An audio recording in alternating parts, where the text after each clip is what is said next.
prior to the pandemic, as leaders, we didn't really think about, talk about, and embrace emotional well-being and mental health as a business imperative. What people are surprised here is that 1 in 4 Americans suffer from a chronic digestive issue. Welcome to the Joy-Powered Workspace podcast, where we help HR and business leaders embrace joy in the workplace. I'm Susan White, owner of Susan Tinder White Consulting, an HR consulting practice. Joining me is my dear friend and co-host, JoDee Curtis, owner of Purple Inc. and powered by Purple Inc., a professional network I'm part of. Today's topic is innovative benefit offerings. We haven't had an episode on employee benefits, JoDee, since Paul Ashley of NFP joined us back in 2019 to discuss benefit trends. We thought it would be good to touch base with Paul now that we're 3 years later to get an update on what he's seeing in the benefit marketplace. And then we're going to talk to Bill Snyder, the CEO of one of the companies offering what I think is a much needed and very innovative benefit. Many of our listeners are business leaders and HR professionals who, like us, want to keep abreast of new happenings in this front. If there are benefits available that may differentiate us as an employer, that just might enable us to attract the talent that we need. So I want to know about it. Yes, me too. So let's talk to Paul first. Paul is vice president and consultant at NFP, formerly known as First Person. He holds his CEBS, that's a Certified Employee Benefit Specialist designation, and he's also an adjunct professor in Butler University's Lacey College of Business, where he teaches an employee benefits and total rewards class to students in the Davie School of Risk Management. Paul, thank you so much for coming back to the Joy-Powered Workspace podcast. Honored to be with you again. Since we were with you last on the Joy-Powered Workspace back in 2019, what changes have you seen in how business leaders and HR professionals are viewing benefits that they're offering employees? Oh, 2019. Nothing's happened since then, my friend. Been a very calm, peaceful. Nothing in terms of virology has happened. There's been no political discord. Nothing. No. Nothing. For me, the biggest one, as it relates to kind of what the pandemic triggered, really, I guess, two big ones. And then there's some other ones that I think are happening now. One is that prior to the pandemic, back in 19, as leaders, we didn't really think about, talk about, and embrace emotional well-being and mental health as a business imperative. Now, there were pockets where that was untrue. Certainly some leaders were out front. But I think now if you were to poll the same people we would have polled in 19 versus now in late 22, people are talking about it. They're wrestling with it. They're doing things that they've never done before or would have considered. And the pandemic's been awful. And that is a very important sea change that I will take as a silver lining. And so employers are investing in employee assistance programs that are very robust, not just the free ones that come with their life insurance, right? They are bringing clinicians on site, mental health clinicians on site. They are upgrading benefits and access to benefits in ways that support emotional well-being and mental health than they never would have done in 19. And thank God we are, because it's been long overdue. Amen. The second one I see is we were forced to embrace this in the height of the pandemic when the healthcare system was essentially shuttered for anything but emergency or pandemic care.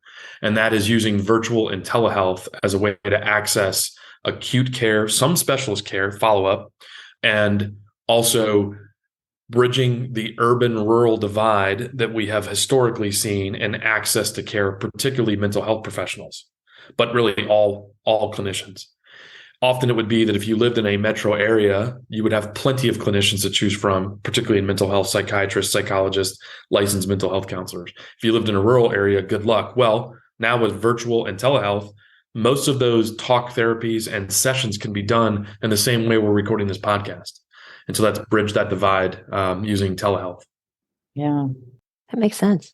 I love the telehealth. I mean, even just sometimes if I just need a quick question or something that I don't really need to be in the office for, it is just so much easier, so much more convenient, so much time savings. And I feel like I get the same answers. Yeah, you do. And honestly, pre-pandemic, that technology was there and you had access to it. it was being wildly underutilized. The big thing that changed is the providers. It wasn't the specialty telehealth like Live Health Online or Teladoc, which are actual companies.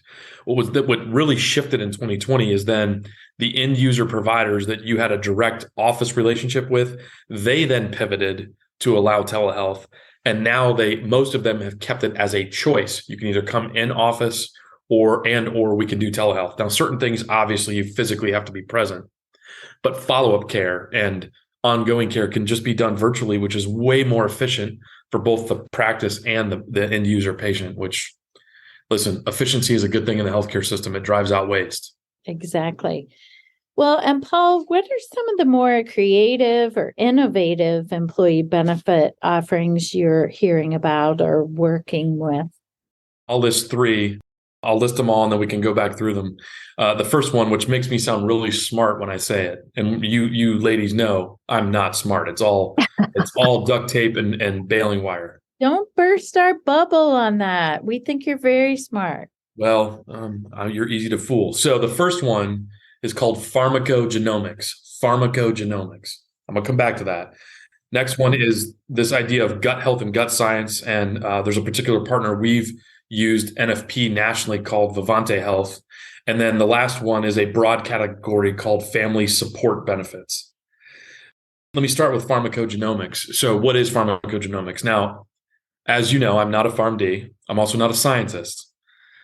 But essentially, in layman's terms, what it is it's using simple genetic testing like cheek swab for certain therapeutic classes of pharmaceuticals, primarily in the area of mental health. So like depression, anxiety meds, ADHD medications, and then also in pain management medications. Those are kind of the two most, those aren't the only categories, but they're the categories where we see the most success in this.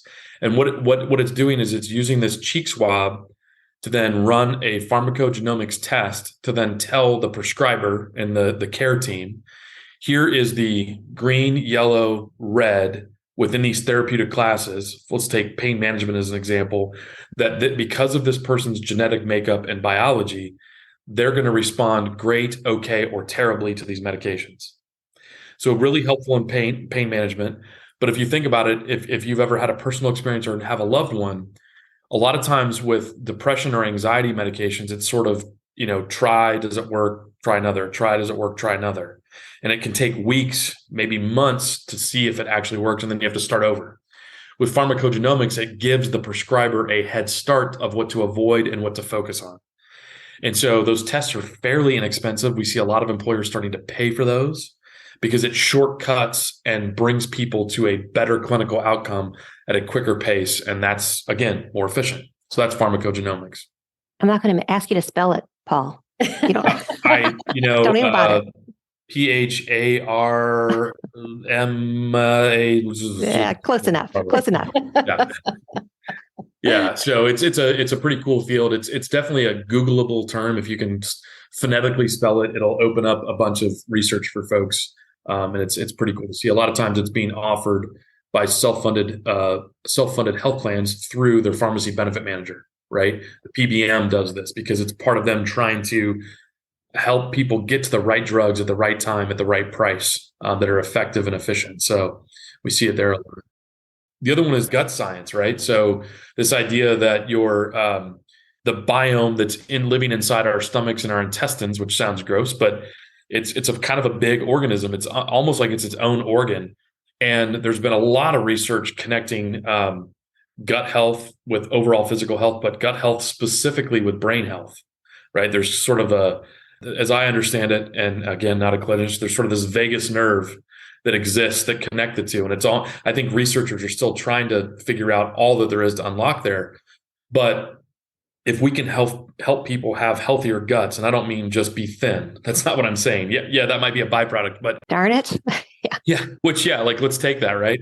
But if what's happening with their, probiotics and what's happening inside the gut that is healthy, it helps with immune system and brain health and other disease states. Well, some of this can be tested and then they can be given different clinical supports that improve that state of gut health and help to avoid conditions and help to improve mental health. And it's like, well, this is like, this feels space age, but it's what's now emerging. And so there's a company out there called Vivante Health that NFP has partnered with at the national level. And we actually, this is very interesting. We just went through some of our data analytics. So our larger self-funded customers, they've got their data in Springbuck. So we were able to go through, de-identified, and look at all of our self-funded customers and see what is the opportunity potentially in this gut health space, specifically for Vivante Health. So in 2023, we're actually going to go deeper into that data, bring it forward to our clients, and talk to them about, hey, this might sound crazy, but do you want to explore this? Do you philosophically believe in this? Here's the science. Obviously, I won't be talking. We'll actually bring a clinician in that knows what the heck they're talking about. And do you want to start to do some pilot programs or invest in this as a way to improve the well-being of your population? And we'll see what happens. Could be interesting. That is terrific. We're going to have Bill Snyder, the CEO of Vivante, on this episode as well. So that'll be fun. Well, if I said anything that's different than what Bill said, cancel what I said and go with what Bill has to say. He probably knows what he's talking about. Yeah. Oh, you got it. And then the third one. The third one is family support benefits. So I think historically where people have focused on this is employers helping their employees who are experiencing infertility with fertility. And that is still a big deal. And why is it a big deal? Well, generally speaking, female workers are waiting later in life to get married and or get pregnant. And as we wait later in life, we tend to have more infertility issues than if we didn't prior, right? That's just kind of human biology. So that demand has increased. But at the same time, we're seeing people want to grow their families in new ways. We're seeing adoption. We're seeing fostering. We're seeing surrogacy. You know, as we now have equality in marriage, you're seeing a male employee have a husband and they want to grow their family. Well, how can they do that? They're going to maybe pursue adoption or surrogacy. We also see people that have nothing to do with growing families, but keeping their families healthy. How do we do caregiver support, either for children or adults that they're caring for? How do we help families deal with end of life needs, right? So this kind of family support services or benefits is this large umbrella that you can go in any direction you want. But at the core of it is, how do we take care of the employee and however they define and see family? And how do we keep that either growing or be as healthy and productive as possible? Because we know if things are right at home, it's easier for them to be right at work. If things are not right at home, it makes it very difficult to be productive at work. Right. And it clearly goes back to mental health that we talked about at the beginning as well. And so I think that we are seeing huge emergence of all these different family health benefits. So care.com, right? You probably know it as a consumer. There's now care.com for employers. There is a company called KindBody.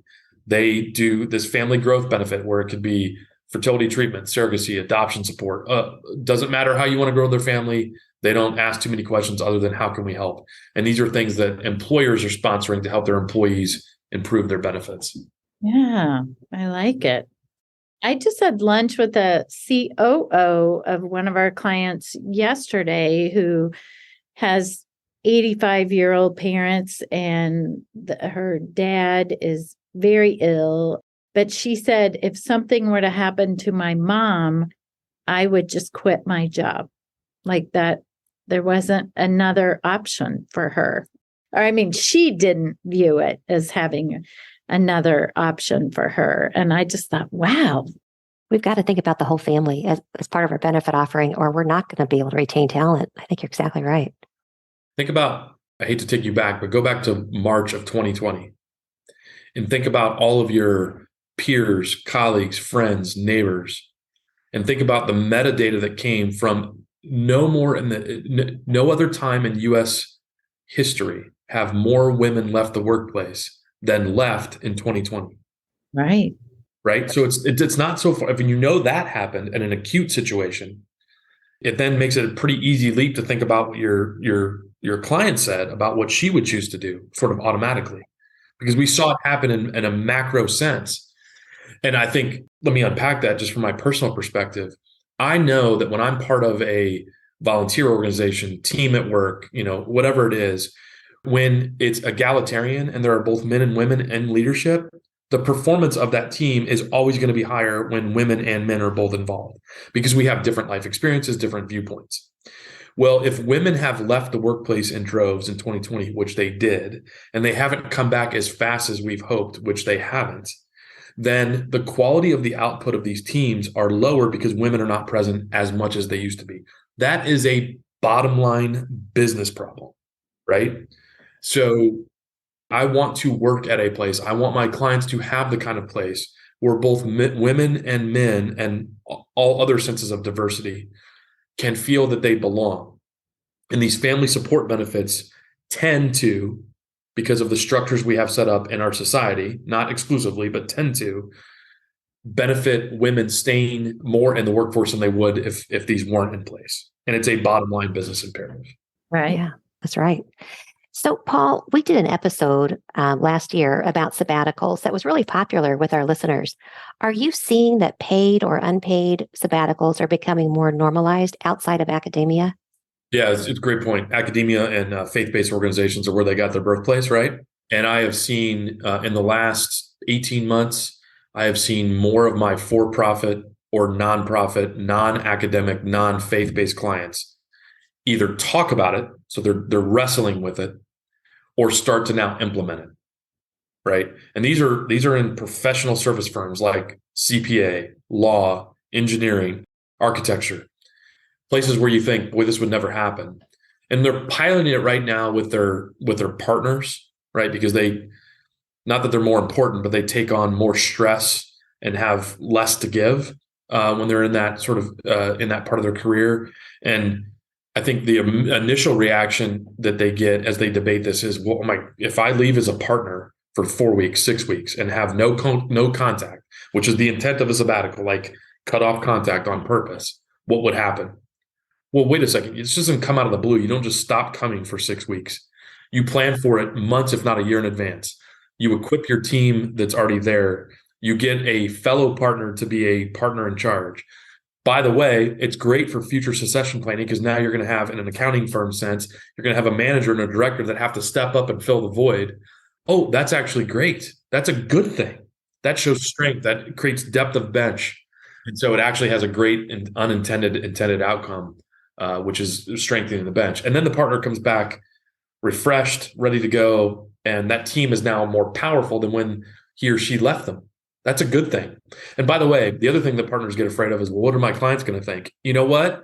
If you've actually built great clients, which most of you have, they're going to be so darn excited for you and celebrate it because you're going to set them up with a partner they can go to and other people on the team that are going to step up. They're going to be happy for you. Right. And they're like, yeah, you're right. They will be, won't they? Yeah. And if they're not, they're probably not a good client. You need to get rid of them anyway.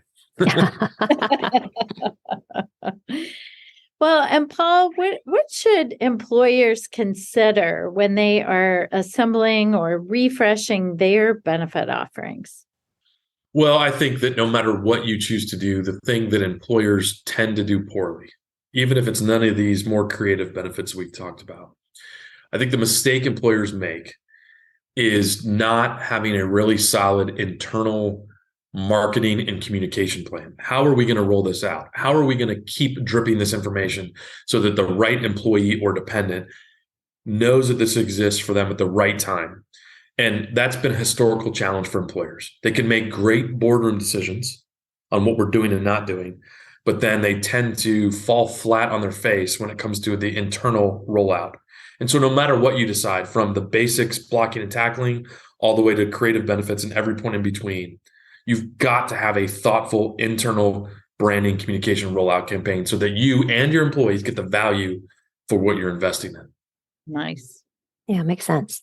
So, Paul, we like to close out our guest visits with asking a joy-powered question. What about your work brings you joy?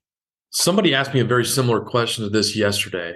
And the answer that I came up with then is the one I'm going to stick with today, which is I really enjoy the opportunity to meet new people that I've never met before and be curious about who they are, what makes them tick, what makes their business tick, why they form their business, what they're trying to accomplish. And I like the freshness of new people. A lot of the solutions I get to do kind of repeat themselves, right? Because if all you have is a hammer, everything looks like a nail. However, I enjoy the process of being curious about new people, who they are in their business. And I get to do that. I usually meet at least one new person a week in what I'm doing and just get to be curious. And that brings me great joy. Well, you're very good at doing that too, Paul. I've seen you in action. Thanks, JoDee. How can our listeners reach out to you if they have more questions about benefits or Email that ever ubiquitous. So it's paul.ashley, which is spelled ASHLEY. So paul.ashley at nfp.com. And NFP does not stand for anything, but it's like as in Nancy Frank Paul at nfp.com. So yeah, that's the way to find me. And NFP is a global company with about 8,000 professionals. Our office that we are a part of is the Indianapolis office, and we stay concentrated primarily in the Midwest, but have clients everywhere. So happy to help folks if they need it. Thank you so much, Paul. We're so glad that you're here. Now, a word from our sponsors. As our listeners have probably heard many times, I'm a Clifton Strengths enthusiast, and I know you're a fan of strengths also, Susan. That's right. I know you've been working on a strengths certification program with some of our friends at Powered by Purple Ink. JoDee, why don't you tell our listeners a little about the program? Yes, I'd love to, because I'm so excited about this program. It's called Power Up Your Strengths, and it was designed to help people become better equipped to bring out the talents of others. Inspired by the Clifton Strengths Assessment, you'll finish the program ready to help people do what they do best, and you'll enjoy doing it yourself. It sounds like a wonderful program, and the participants will benefit from the guidance of several strength experts, JoDee and her partners. JoDee, how is Power Up Your Strengths formatted, and where will it be located? Well, it's 100% virtual, so anyone can join us from anywhere. We'll have some live sessions over Zoom, and in between the sessions, there will be some pre-work and practice for participants to complete through our online platform. It will be packed with information and experiences you'll need to be a strengths champion, trainer, or coach. If you'd like to learn more about Power Up Your Strengths, visit poweredbypurpleink.com/strengths. Our second guest today is actually the CEO of Vivante Health that Paul mentioned. Vivante Health is a digital healthcare company that is reinventing the way digestive conditions are managed. Vivante's innovative employee benefit offering is an all-in-one gut health program. GI Thrive empowers people to improve digestive health through easy-to-use technology, advanced science, and on-demand human support, while also lowering the cost of their care. I know, JoDee, this topic is one that some people can feel is a little uncomfortable about, but I think it's really important. So let's hear from Bill, his thoughts on this. Bill, we are so happy that you're here. Could you tell us a little bit about prevalent digestive health issues that are in the U.S. today and why you call it a whisper topic? Yeah. Well, Susan and JoDee, thanks so much for having me on today. I'm really excited to talk a little bit about digestive health. I think people are often surprised when they find out just how prevalent these conditions are. And when we're talking about digestive health, we're talking about a whole host of conditions and symptoms. So we're talking about things like ulcerative colitis, Crohn's disease, irritable bowel syndrome, GERD, and a number of other conditions and their related symptoms. And what people are surprised here is that 1 in 4 Americans suffer from a chronic digestive issue. Wow. And the reason that we do talk about a whisper issue is there's unfortunately a lot of stigma associated with these conditions and symptoms. It's not always easy to talk about what's going on in the bathroom.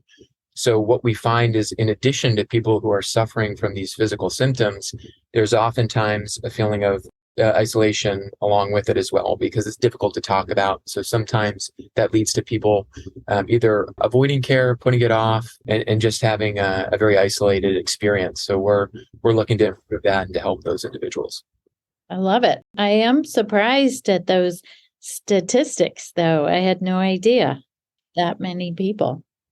Yeah, and it's something that I think is gaining more traction. People are talking about it more and more and recognizing how many people it does impact and the significance of the day-to-day impact that it can have on people's lives. Right.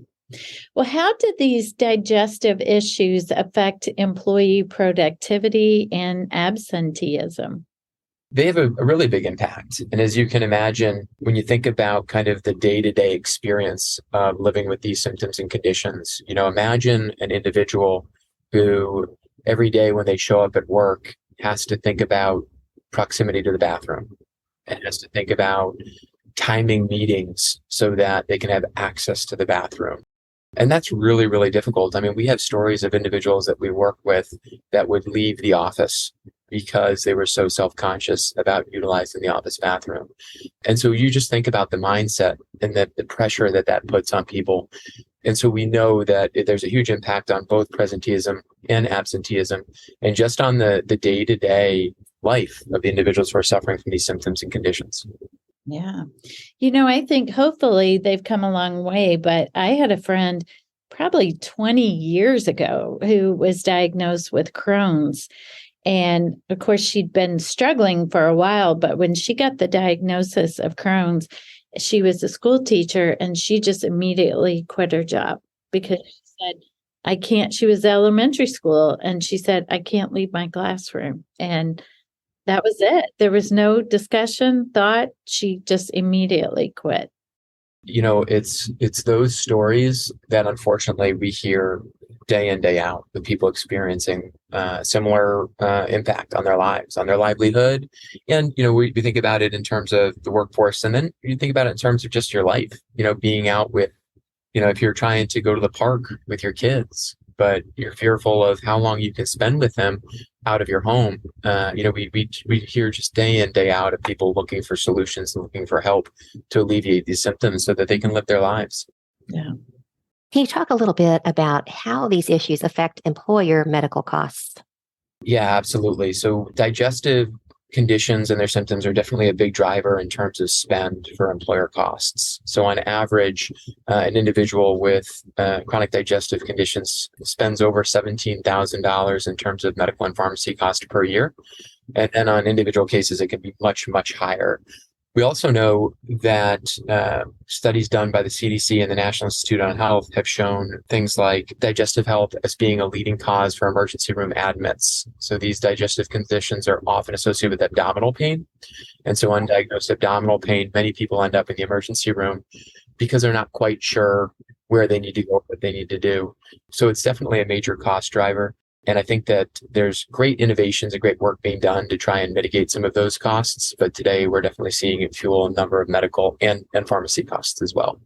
So what can companies do to help these employees improve their digestive health? For us at Vivante, what we focus on is technology and remote care teams that can really help support better digestive health through things like medical nutritional therapy, utilizing technology and novel biomarkers to personalize the health plan experience, because we're all so different, right? Not only by condition or symptom, but the way that we live our lives, what we want to be doing day in, day out. So I think what technology allows us to do is personalize that experience and bring it into the hands of the member, meet them where they are. And then I think offering other solutions like cognitive behavioral therapy, it's really well documented that there's a significant gut-brain connection. So your digestive health and your mental health are very highly correlated. And so there's a lot of tools that can be offered to individuals to really meet them where they are and personalize the experience to reduce their symptoms and get them feeling better. Nice. Bill, for the companies that you're working with or similar companies like yourself that are working with, how do they incorporate digestive health into their company's benefit offerings? For what we've done at Vivante, we've built our solution to integrate well into the benefits ecosystem. And so we get our solution to members through employers and through health plans.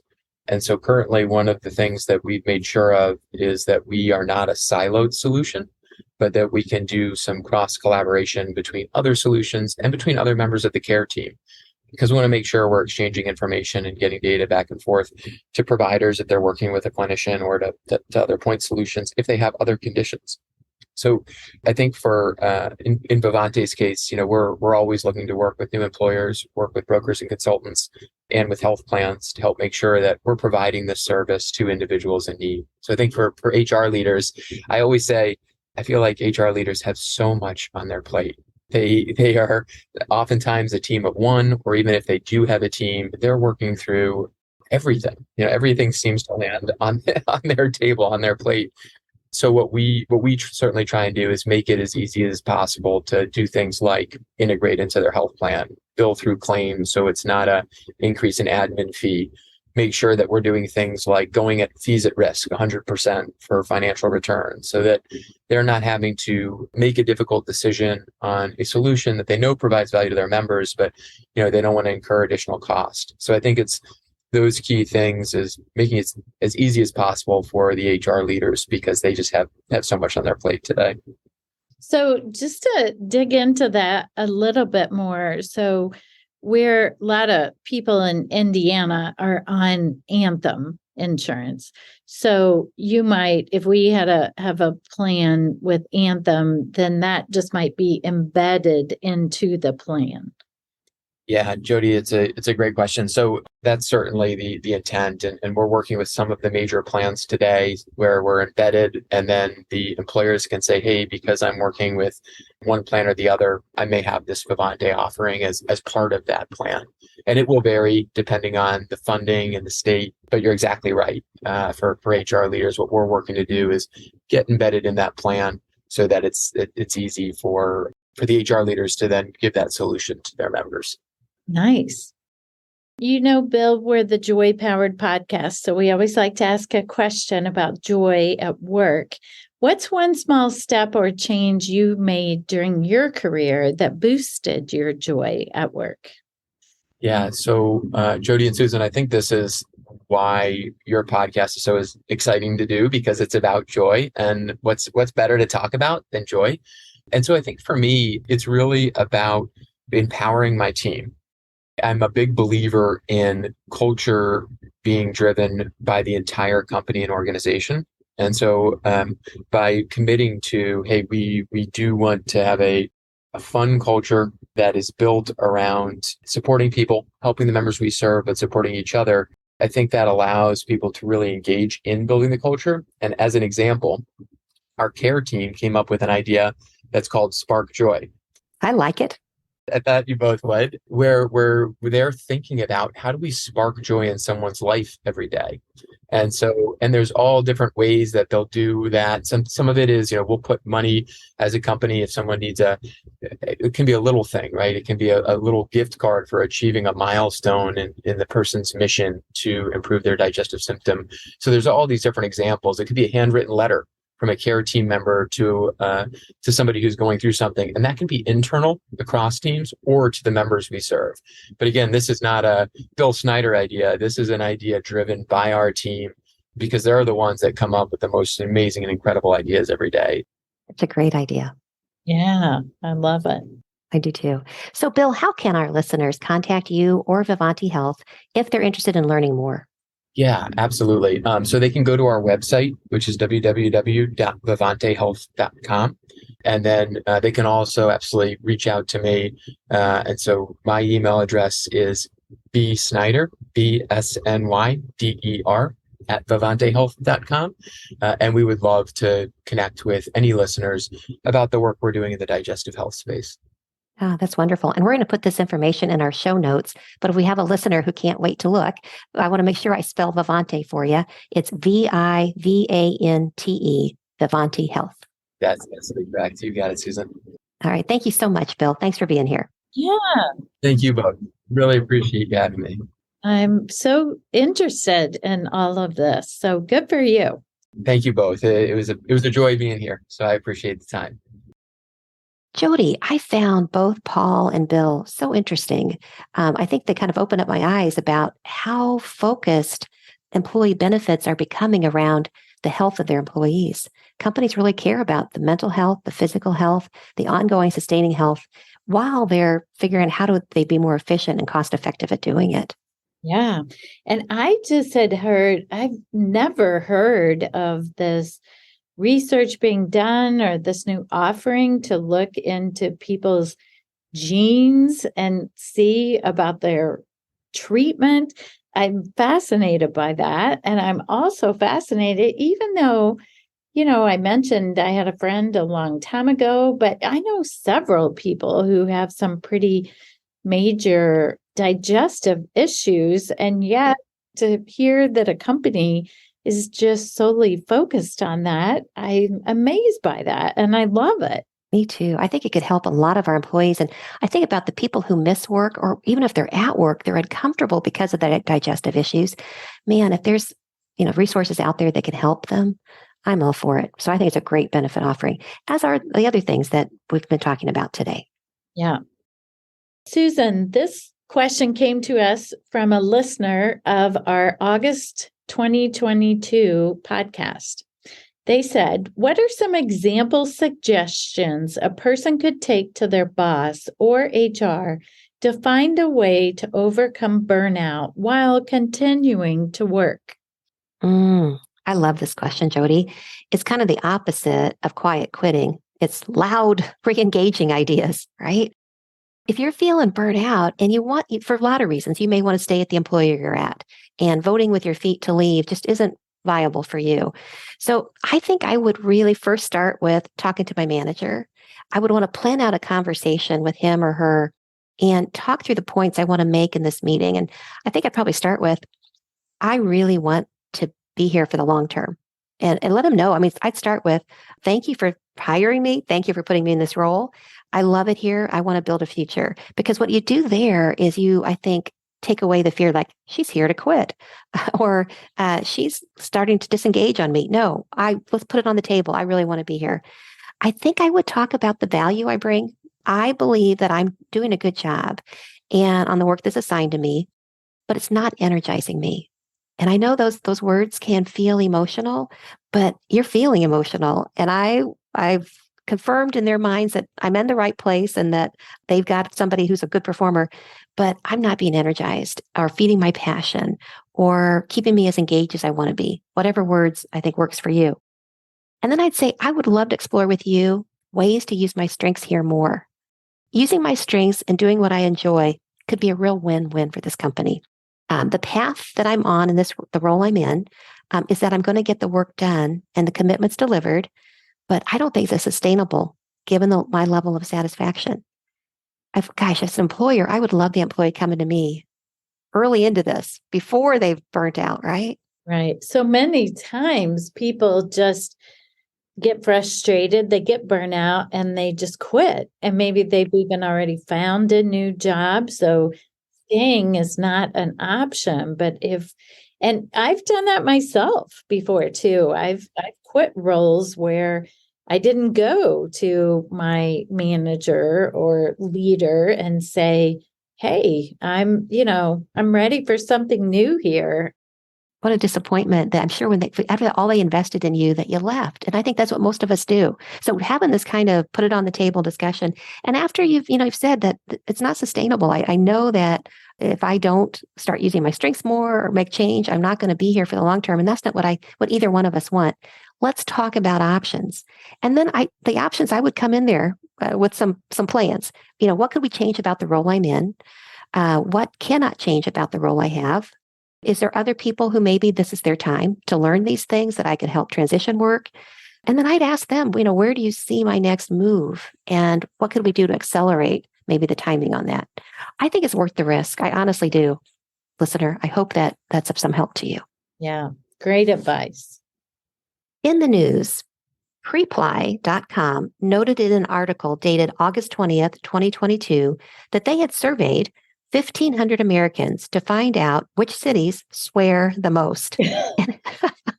And in which social situations do Americans swear? So here are some of the key findings. Let's share them. The first one is, where are the most common places that Americans use foul language? 69% said they use it at work. Oh, I know. 67% said they curse in front of strangers. And 63% said at the dinner table. Maybe they don't like what was cooked. I don't know. I guess. And another question asks, what cities have the highest number of workplace swearers? So the first one was Philadelphia. The second one, Columbus, Ohio. And the third one was Detroit. 54% of people swear to themselves. Okay, I'll be honest with you, JoDee. Sometimes a word slips out here or there, but I'm really trying to keep it, just with me. Yes, me too. 4% of Americans have admitted to swearing at a coworker. I was surprised if 69% of people say they swear at work, only 4% of these 1,500 say they actually swear at a coworker. Yeah. 57% of Americans use swear substitutions like fudgesicle or holy smokes in front of kids or at work. I hear sugar a lot. People will say, oh, sugar. Yeah. Gen Z swears an average of 24 times per day compared to baby boomers swearing 10 times per day. Oh, I hate to hear that because I think when you get in the habit of using swear words a lot, like if that's coming up from the younger generations, it's probably going to be much more prevalent. Yes. As business leaders and HR professionals, I think we decide what's acceptable in our workplace and what's not. Whether swearing is taboo or not at your place of employment is going to depend on your culture. What sword do you want to fall on? And where do you want to draw boundaries? For me, I personally work hard not to swear because for me, it surfaces just bad energy. Although I admit that there have been moments of high emotion that a few choice words have slipped out. I think I have a pretty high tolerance for what others choose to say, as long as it isn't directed at another person or me, or the remarks that could potentially create a hostile work environment by the nature of what's said. JoDee, how about you? I would say I rarely, very rarely swear. And most of the times, if I do, when I do, I try to keep it to myself or use it when no one else is around. But I would say I have a pretty low tolerance for it at work. And I tell you, I was in a client's office yesterday, and their nameplate on their desk had, like, let's say their name was Susie Smith. They had Susie effing Smith. I was like, what? My gosh. Like that. And it was a pretty large name tag or nameplate. So I saw it immediately, and then I couldn't get that out of my head the whole time I was with them. And so I don't know. Maybe I'm a prude about that, but I don't like it. Oh, okay. Yeah, it doesn't really faze me as long as I don't see it being directed to someone else. But you know what? You've got to be sensitive to your culture. And I hope that people really stop. And if there's stuff that's making people uncomfortable, that they're addressing it. Right. Well, thanks for joining us, and tune in next time and make it a joy-powered day. Thank you. If you would like SHRM recertification credit for listening to this podcast, please visit getjoypowered.com/SHRM. You'll find an evaluation of the podcast, and once you complete the evaluation, you will see the SHRM recertification credit code and a link to a proof of participation certificate. Again, that's getjoypowered.com/SHRM. Thank you for listening, and thanks for your dedication to the HR profession. If you liked the show, please tell your friends about it and let us know what you think by rating and reviewing us on Apple Podcasts. You can learn more about Joy Powered at getjoypowered.com. Check out the Joy Powered shop, where you can order our books, journals, and other items that power our joy at getjoypowered.com/shop. We're at Joy Powered on Facebook, LinkedIn, Instagram, and Twitter, and you can email us at joypowered@gmail.com. We hope you tune in next time. Make it a joy-powered day.